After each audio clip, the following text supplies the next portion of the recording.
E é interessante que o povo de Israel, ele estava ali cativo por 40 anos. 40 anos cativo para os filisteus. E aqui é interessante a gente tocar nesse ponto, porque era um cativeiro diferente. Não era um cativeiro de natureza militar, ou um cativeiro de natureza política meramente, como foram em outras situações, com os babilônios, com os assírios, com os próprios romanos. Ali os israelitas, eles tinham um cativeiro cultural. Por quê? Porque eles absorveram a cultura, os hábitos, os costumes daquele povo. Eles passaram a se misturar com os costumes pagãos, com os costumes religiosos, com os costumes culturais, com as práticas culturais e abomináveis diante de Deus daquele povo da região da Cananéia, os filisteus.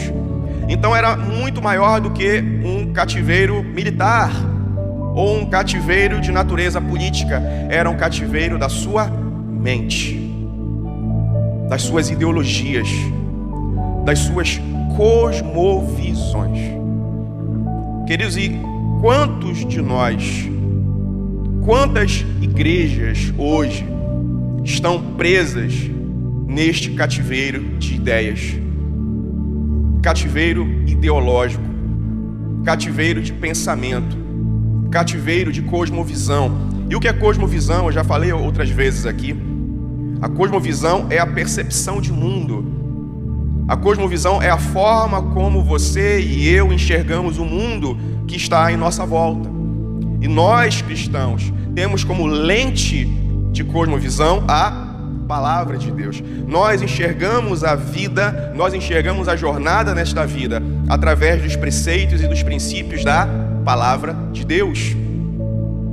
Só que muitas das vezes, muitas igrejas, muitos ministérios, muitos pregadores, muitos que estão aí com destaque nas redes sociais, nas mídias, muitas das vezes com milhões de seguidores, eles estão trazendo preceitos mundanos, preceitos da cultura deste mundo, preceitos da cultura deste século para dentro da igreja.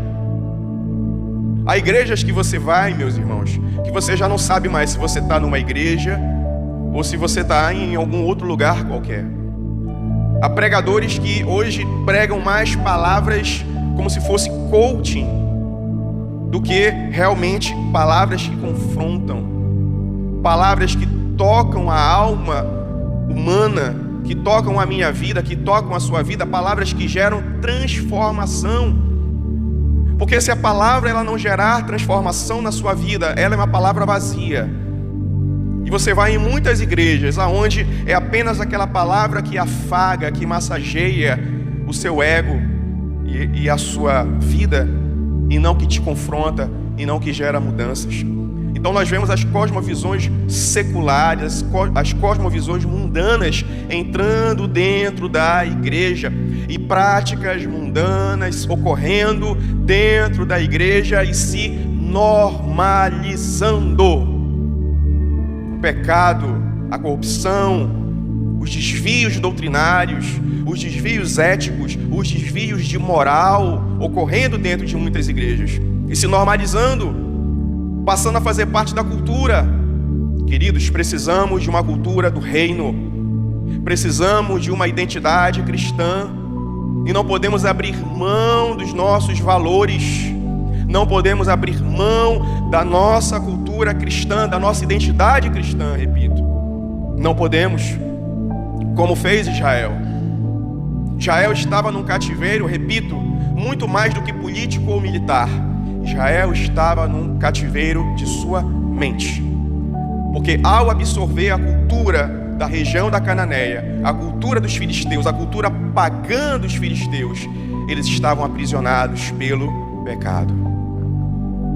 Isso é importante para a gente pensar, para a gente refletir sobre isso. Estavam ligados ao pecado, à idolatria. Eles haviam se esquecido da lei do Senhor. Que nós, como igreja, hoje, não possamos esquecer da lei do Senhor que está nas nossas mãos. Amém?